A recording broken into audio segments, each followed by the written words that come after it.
ओम गंगणपते नमः। जय मातारा। पार्षद ज्योतिर्विज्ञान में आप सभी दर्शकों का हार्दिक अभिनंदन है। मई माह में मीन राशि के जातकों के राशिफल के विषय में वार्ता करते हैं।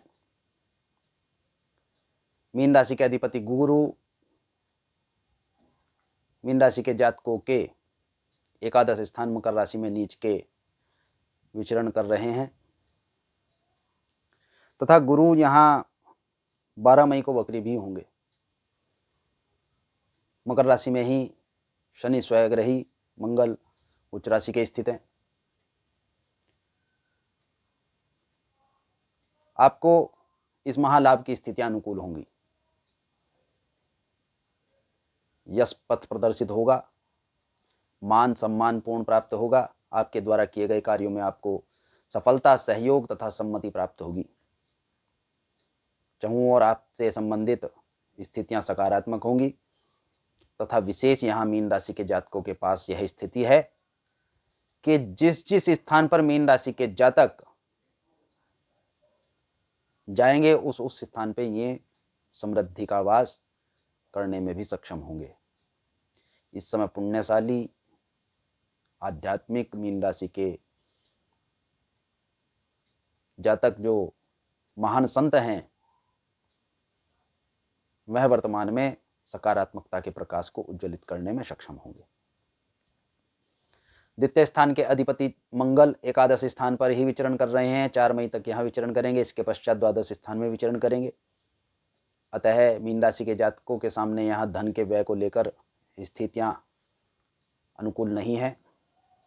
धन बहुत अधिक होगा। अधिकाधिक स्थितियों में धन की व्यय की स्थितियां बनी रहेंगी। धन के मार्गों में अड़चनी बने रहेंगी। कुटुंब में भी आपको धन के व्यय की स्थिति रखनी पड़ेगी, अर्थात कुटुंब में भी धन व्यय करना पड़ेगा। मांगलिक स्थितियां सकारात्मक प्रदर्शित नहीं होती हैं। मीन राशि के जातकों के तृतीय स्थान के अधिपति शुक्र मीन राशि के जातकों के तृतीय स्थान में ही विचरण कर रहे हैं तथा 13 मई को वक्री भी होंगे। जिस प्रकार पूर्व में कह रहे थे कि आपके सहयोगियों को आपको पूर्ण सहयोग प्राप्त होगा, घर परिवार से संबंधित व्यक्तियों का सहयोग आप भी करेंगे और आपको भी प्राप्त होगा। आपके विषय में सकारात्मक स्थितियां प्रदर्शित होंगी। चतुर्थ स्थान के अधिपति बुध माह के प्रारंभ में 9 मई तक द्वितीय स्थान पर तथा इसके पश्चात तृतीय स्थान पर और फिर चतुर्थ स्थान पर राहु के साथ विचरण करेंगे। 24 मई तक तृतीय स्थान पर शुक्र के साथ विचरण करेंगे। इस प्रकार चतुर्थ स्थान के अधिपति बुध अस्त रहते हुए भी बुधादित्य योग बना रहे हैं। सुख सौभाग्य मीन राशि के जातकों को इस समय में प्रदर्शित करेंगे, प्रदान करेंगे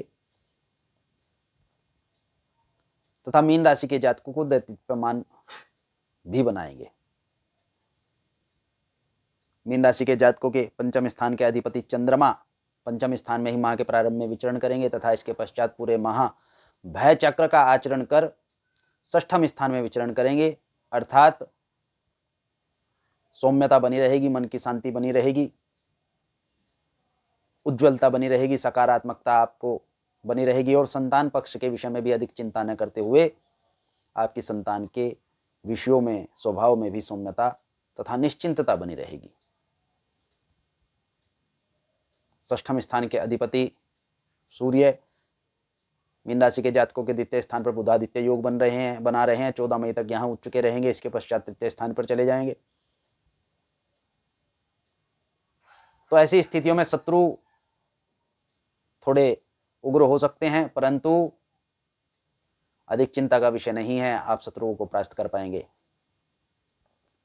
रोग में भी ज्वर होने की संभावनाएं यहां मीन राशि के जातकों को हैं, परंतु यह चिंता का विषय नहीं है। सरदर्द की स्थितियां रह सकती हैं। इनमें कोई भी विषय चिंता का नहीं है। सकारात्मक हो जाएंगे। सकारात्मकता से ही आप रोग पर भी विजय प्राप्त कर लेंगे। वाद विवाद में आपके सम्मुख कोई वास्तव में तो है ही नहीं वर्तमान में, परंतु यदि वाद विवाद की स्थितियां बनी भी तो आप विजयी प्राप्त करेंगे, विजयी होंगे। जीवन साथी के विषय में इस समय विचार करने की आवश्यकता है। उनकी बौद्धिक क्षमताएं आपके अनुरूप नहीं हैं। जिस अनुरूप आप हैं, आपका कार्य क्षेत्र स्थिति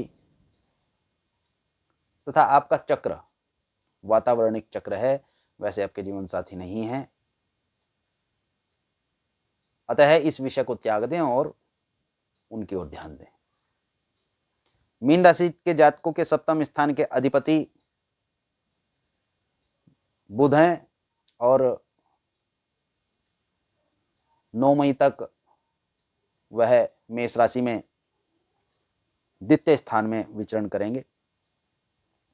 अतः जीवन साथी के उद्देश्य से, जीवन साथी के मार्ग से आपको धन भी प्राप्त हो सकता है, परंतु यहाँ जीवन साथी और आपके मध्य विचारों का मतभेद भी प्रदर्शित हो सकता है। अष्टम स्थान के अधिपति शुक्र स्वराशि में तृतीय स्थान पर विचरण कर रहे हैं। यात्रा का सुयोग नहीं है, यात्रा मत कीजिए, यात्रा से दूर ही रहिए तथा अचानक धन आने के भी किसी प्रकार के कोई सुयोग प्राप्त नहीं हो रहे हैं। भाग्य के अधिपति लाभ में माह के प्रारंभ में अवस्थित हैं तथा इसके पश्चात व्यय स्थिति में चले जाएंगे 4 मई को।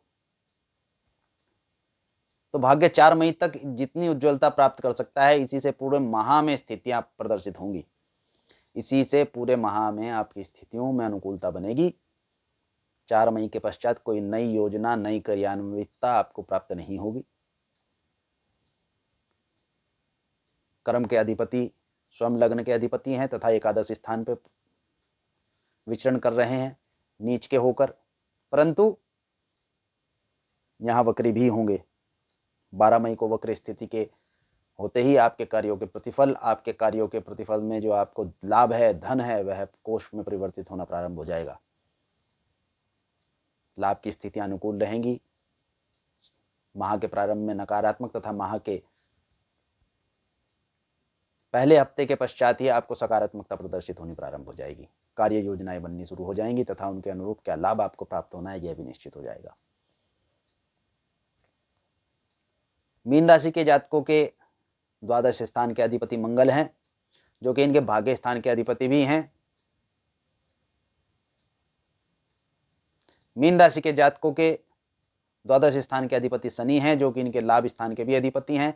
अर्थात लाभ से संभावित जो धन आपको प्राप्त होगा उसका व्यय भी होगा, सुख सौभाग्य के लिए व्यय करेंगे। यहाँ मीन राशि के जातकों के केंद्र बिंदु केवल उनके जीवन साथी का व्यवहार, स्थितियां तथा अपने आप की स्थितियों को सकारात्मक बनाकर चलने की आवश्यकता है, जिससे आप समाज को भी सकारात्मक कर सकें।